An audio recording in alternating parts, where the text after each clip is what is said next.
Hello everybody, thank you for joining us. My name is Rudy Herrera with College of Surety. Today we're going to talk about the essence of financial planning and also filling out the FAFSA application and making sure that you have a college funding plan and why it's important to fill out that FAFSA application. The first thing you need to know is filling out the FAFSA application is not just for low-income people, it's for everybody. So financial aid is a package. Financial aid comes in different forms of monies, whether it's grants, merit aid, institutional aid, state grants, Pell grants, as well as scholarships, athletic scholarships, and so forth.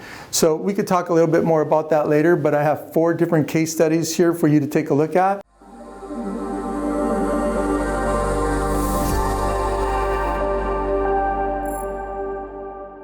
And the first one we're going to start with is with Ina. Ina was a student. She went to Camarillo High School. She actually accepted to University St. John's in New York. Her major was liberal arts. The cost of attendance for that school is $52,000, so please keep in mind that $52,000. Her GPA was 3.625, so it wasn't a high GPA. SAT scores were pretty low as well. Her parent, Tim, was a business owner of a medical device company, has 2 children, income of $5 million, okay, $5 million. Assets over $20 million.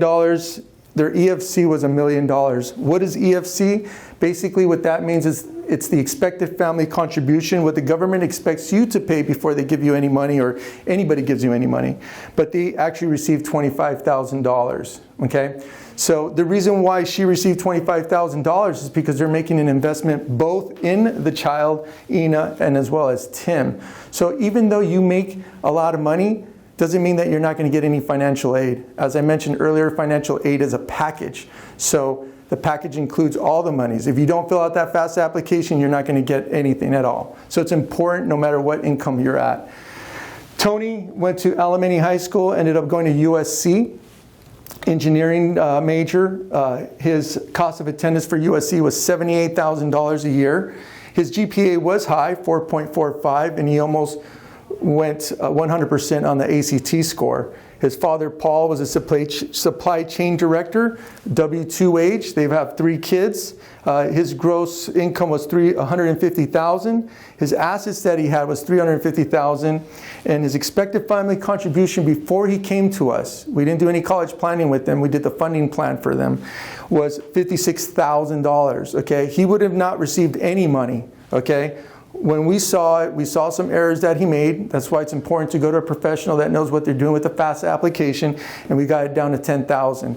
He received $52,000 in scholarship, financial package, merit aid, institutional aid. So the difference between $78,000 and $52,000 is $26,000. That was the net investment the parent had to make for him to go to school every year, $26,000. So about $100,000 in 4 years. So you have to create a plan. So what we do is when there is a net investment, we create a plan for our clients and we show them how to pay without jeopardizing their assets. And we could talk a little bit more about that. Matthew went to Canyon High School, ended up going to UC Merced. Business economics was his major. The cost of attendance there was $35,000 at UC. UC schools are average around that price range. His GPA was low, 3.75.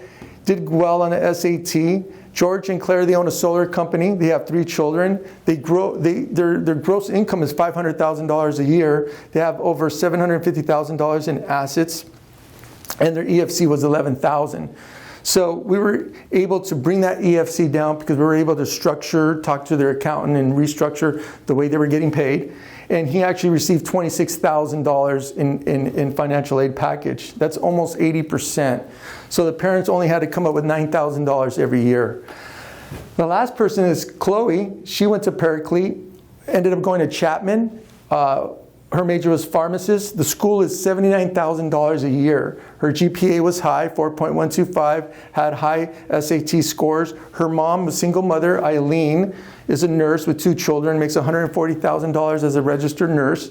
She had $350,000 in assets. Their EFC was $15,000, and she received $62,000. Which is really cool about Chloe is that she entered a 5-year program to be a pharmacist. She actually got accepted to USC. But when we ran the numbers, if she went to USC and did an extra 3 years and paid an extra 4 years of graduate school, the cost would have been about $700,000 versus coming here and finishing up in 5 years and getting $62,000 every year. So there are strategies out there. If you're concerned about the rising cost of tuition, which they are going to continue to keep going up faster than inflation every year, and you don't have a plan, you need to get together with your financial advisor. Give me a call. We can do a free consultation. Doesn't cost you any money. And I'll show you how to get your child into the school of their choice, get them accepted, get as much money as possible, and then we create a plan for you. We'll design it, we'll implement it, and we'll be following up every year, making sure that the plan is going smoothly, just like the way we said it would, and actually making the money to pay off that net investment. So that's what we do. If you have any questions, you can reach me at 661-600-8247, or you can email at info@collegeofsurety.com. You can set up that appointment there to do the consultation. Again, it's free. We do a consultation, analysis, and then a blueprint. Whether you decide that you want to work with us or not, we'll give you a blueprint anyway. And that way you can use that blueprint for your child, make sure that he's doing the right thing or she's doing the right thing to get into college. Thank you.